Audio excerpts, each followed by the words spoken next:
Thank you for joining us on our video about Touby Lyfoung, the Hmong leader. Uh, Touby Lyfoung has been known to many as a Hmong leader, chief, a warrior, father, pioneer, brother, politician, and some simply as a statesman. And other French colonialists and French officers, they had dubbed him as Le Roi de Mia, or King of the Hmong. And so Touby is a vital character in understanding Hmong history. And so we'll start in the year 1917. Touby is born in the village of De Monta, or a village where there are bees over the river. And so Touby is born in the village of De Monta in the region of Nong Het. And so, just to give a little bit of background in the areas that we will be talking about, the village that Touby's born in is the village of Daemonda, which is west of the town of Pakbun. And so, at the village there, Touby's father, Feng Li, or Li Jiefeng, he is a self-starter. He understands that he owes his success to education. And so he wants his sons to receive an education and to understand uh, how to read and write. And so he sends his sons to school so they can one day receive an education, learn how to read and write, and work for the French, and be able to prosper and have a successful future. And bear in mind that throughout this entire time period, Laos is a French colony.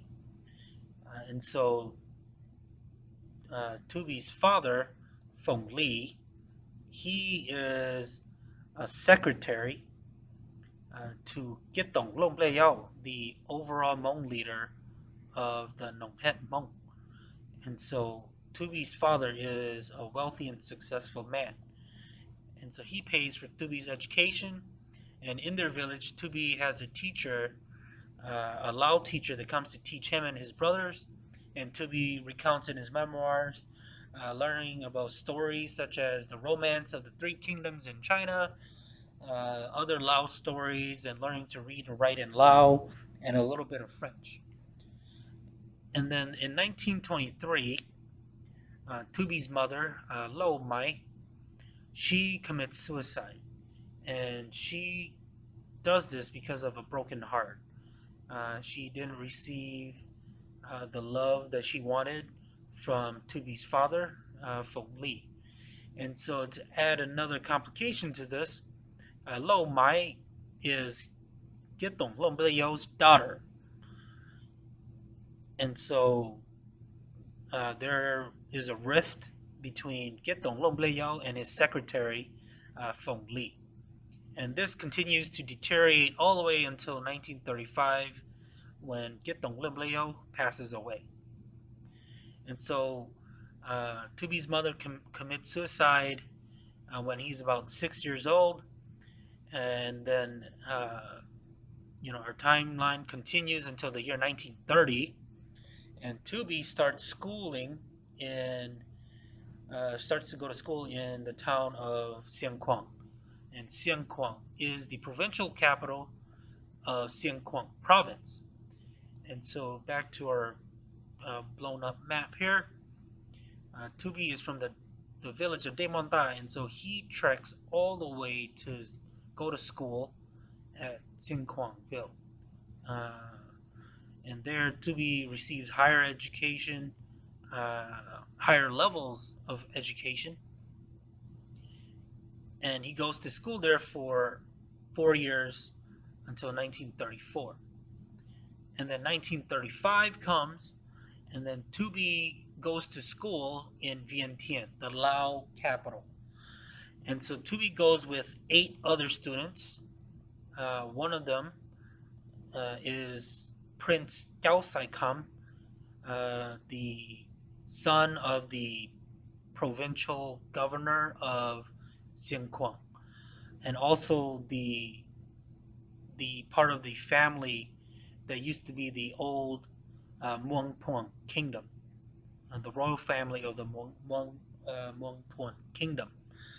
And so Touby, along with Gao Saikam and Touby's older brother Li Pazhe, Touby and 8 other students, they trek all the way to Vientiane to go to school. And just uh, looking at how far they went to receive the best education that they can, Touby is from the village of Debonda. He treks to Xinquang, and then they go on horseback to Tatom, and then on foot to Paksan, and then from Paksan they take a boat all the way to Vientiane.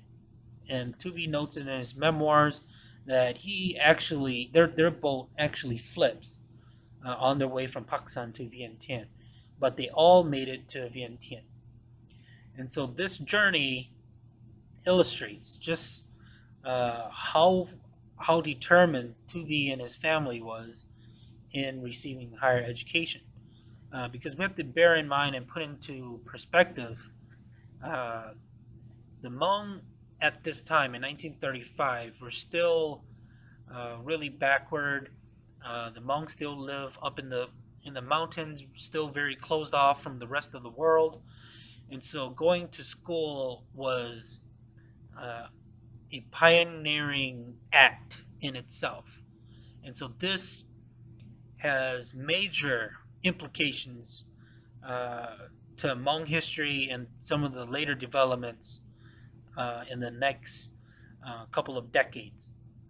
And so Touby, going back to 1935, Touby goes to school in Vientiane.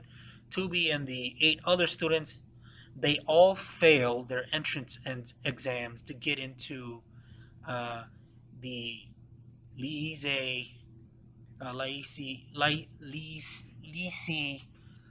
Pavis. Sorry, my French is not that good. So it's the school in Vientiane. So they all fail the entrance exams, and so 7 other students, along with Touby's older brother, they return to Xianquan. But Touby and another student, they stay in Vientiane to try to study to pass the entrance exams. And then Touby is there for a few months, but then he contracts Burberry disease. And so Touby's older brother, not Touby Lyfoung, comes to pick up Touby to return to Xianquan. And so Touby's stay in Vientiane is very short, and he returns home. And then Touby, once he gets home, he stays there for a few months, and he gets better. And so Touby decides in late 1935 that he's going to go to school in Vietnam. And so Touby and his brother, uh, Touby and his brother Tunza Lyfoung here, they decide to go to school in Vietnam.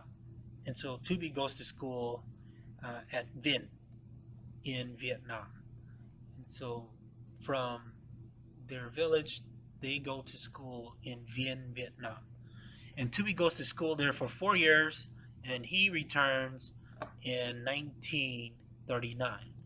And Touby comes back home to work for his father, who by now is the administrator of Kinh Quai and Pak Bun, and Touby's older brother is also the Nai Gong of the town of Nong Het itself. So this entire region is under the administration of Touby's father, Feng Li. And by this time, Get Dong Long already passes. He already passes away in 1935. And so Touby, once Touby's father passes away in 1935, there is an election among the Hmong leaders to choose the next Tussing of Kinh Quai. And even against the objections of Touby's uncle, Lo Phai Da, the son of Get Dong Lo Leo, the Hmong leaders and the French chooses Touby as the next Tussing of Kinh Quai.